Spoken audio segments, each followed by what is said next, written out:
2025-yilga mo'ljallangan investitsiya dasturiga ko'ra, jami 110 million AQSh dollari miqdorida xorijiy sarmoyani jalb etish rejalashtirilgan edi. Sentyabr oyiga qadar bu ko'rsatkich mo'ljaldan oshib, 112,5 million AQSh dollariga yetdi.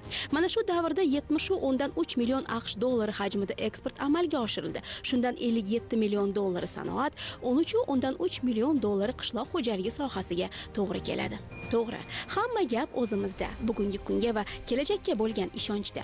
Tumanda tashkil etilayotgan zamonaviy korxonalar ana shu ishonchli qadamlar hosilasi. Aytaylik, mana bu sanoat quvvati, tomchilatib sug'orish uskunalarini ishlab chiqaradigan zavod, bu yerda texnologiya ham, jarayon ham, ishlab chiqarilgan mahsulot ham, hammasi zamonaviy.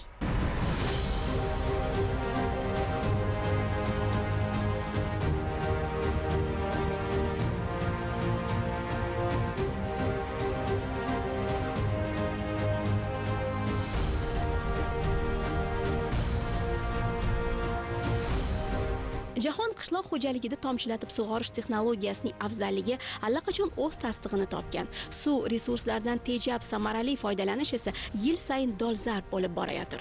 Markaziy Osiyo mintaqasining qoq o'rtasida, okean va dengizlardan uzoqda joylashgan, asosiy daryolarning manbai qo'shni mamlakatlar hududida bo'lgani bois, O'zbekistonda ham tomchilatib sug'orishni hayotga tatbiq qilish nihoyatda muhimligini mamlakatimiz yetakchisi kechiktirib bo'lmaydigan amaliy islohot darajasiga olib chiqdi.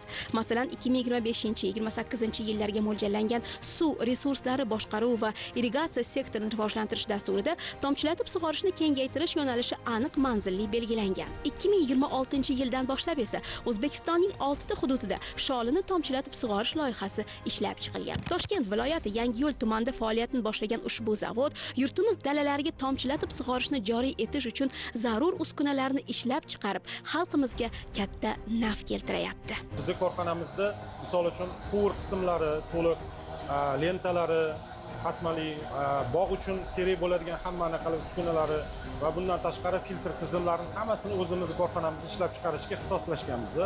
Bundan tashqari yana ikkita korxonamiz bor. Bitta korxonamiz to'liq loyihalarni amalga oshiradi.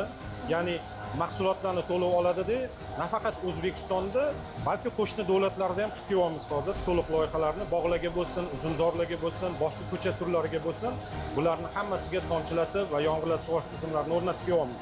Yana 3-korxonamiz bu aynan shu tizimlarni loyihasiz amalga oshirib bo'lmaydi. Chunki bu keyin injenerlik bir loyiha hisoblanadi. Shuning uchun bolalarimizni hammasini chetda tahsil oldirib kelganmiz. Bu loyihachilarimiz juda qiyin bo'lgan loyihalarni bemalol o'sha jahon andazasi asosida ishlashga va chiqazib berishga imkon yaratilgan. Mana shu uskunalarni hammasini bizda aynan shu yangiyo'llik mutaxassislar ishlab chiqaryaptimi?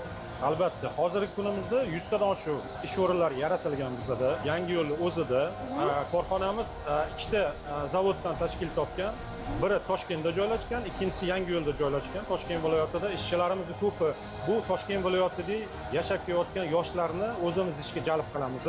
Ularni o'rgatamiz mutaxassis qilib va mana shunaqa mukammal dastgohlarda ishlashga yaxshi mukammal mutaxassis qilib yetishtiramiz. Hamkorlik jihatida hozirgi kunda biz juda ko'p davlatlar bilan, yetakchi davlatlar bilan hamkorlikni yo'lga qo'yganmiz. Isroil davlatida avtomatik qismlarni olib kelganmiz, bolalarimizni o'qitganmiz. O'zbekistonda yagona bo'lgan holatda Talgil kompaniyasining avtomatikalarini qo'yamiz. Bu nimaga yordam beradi? Dalalarda va misol uchun har xil misol uchun ekin turlari bo'lsin, odamlarni jalb qilmasdan avtomatik tarzda o'shani sug'orishga va o'shani kontrol qilib borishga imkon yaratiladi. Turkiya davlatida, Rossiya davlatidan, Italiya davlatidan, Ispaniya davlatidan, Xitoy davlatidan juda ko'p davlatlar bilan aloqalar o'rnatilgan. Ular bilan har doim yaqin aloqada bo'lganmiz. Davlatimiz rahbari tomonidan yaratilgan imkoniyatlar juda keng. Biz tadbirkorlarga misol tariqasida aytish mumkin. Misol uchun dastgohlarni o'zingiz ishlab chiqarish uchun olib kelayotgan bo'lsangiz, o'sha bojlardan ozod qilingansiz. Yana bundan tashqari o'zingizning korxonangizga yoshlarni olib ishlatganingizda unga yaratilgan imkoniyatlar bor. Ulardan ham foydalanishga harakat qilamiz.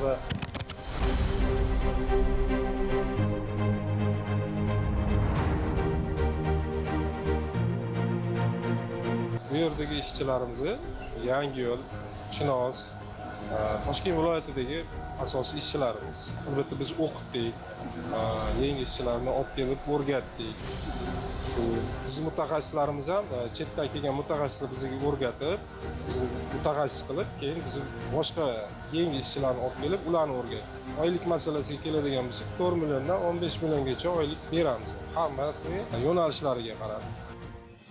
Yangi yo'l. Bugun hudud iqtisodiyotida istiqbol uchun yangi qadamlar qo'yilyapti. Bu hayotga bo'lgan munosabat, qonimizda oqayotgan buyuk ajdodlarimizning azmu shijoati, yaratuvchanligi, qolaversa, yurtimizda tadbirkorlarga yaratilgan sharoit mahsuli desak, adolatdan bo'ladi. Bu yerda biza o'sha mukammal filtroval tizimlarni, ya'ni o'sha sug'orishga ishlatiladigan suvlarni filtr qiladigan qismlar ishlab chiqariladigan zavodimiz bir qismida turibmiz. Eng muhim mexanizmi. Eng yuragi va bu tizimlarni mana ko'ryapsizlar, biza nafaqat misol uchun O'zbekistonga, balki misol uchun eksport uchun ham hozir yo'naltiryapmiz, chunki O'zbekistonda bu tizimlarni chiqarish bo'yicha hozircha yagona korxonamiz. Ro'parangizda turgan hozir mana bu filtr stansiyalar mukammal suvni tozalab berishga mo'ljallangan filtr stansiya, avtomatika bilan jihozlangan, o'zini o'zi yuvib, tozalab, inson omilidan уже chetlashgan holatda bemalol ishlaydigan, avtonom tarzda ishlaydigan tizimda turibdi. Bu filtr stansiyani biz yomg'irlar sug'orish tizimlarida ishlatamiz. Narigi qismimizda katta filtr stansiyalar turibdi, ular tomchilatib sug'orish tizimlariga mo'ljallangan hisoblanadi. Bular 2 pog'onali tizim bo'lsa, u yoqda turgani 3 pog'onali tizimlar. Va bu tizimlarning afzalliklari shundaki, O'zbekistonda mahalliylashtirishga juda katta imkon yaratdi, chunki chet eldan bu narsalarni import qilib olib kelish va juda ham qimmatga tushardi. Va o'zimizga bitta maqsad qo'ydikki, o'zimizning korxonamiz negizida o'sha 85% mahalliylashtirish darajasini yetkazganimiz ham mana shularning hisobidan bo'ldi. Bu asosan o'zimizni yigitlarni, qizlarni ish bilan ta'minlashga, shu orqali ularni daromadini oshirishga yo'l qo'yildi. Biz mana Turkiya davlatiga borib, Konya degan viloyatda misol uchun hamma korxonalar bilan fikr almashinib, bularni borib ishlab chiqarayotgan narsalarini ko'rib, bir aylanganimizda bizga bir savolni berishdi. Siz korxonangiz negizida shuncha misol uchun mahsulotlarni ishlab chiqarishga qanaqa qilib imkon yaratdinglar?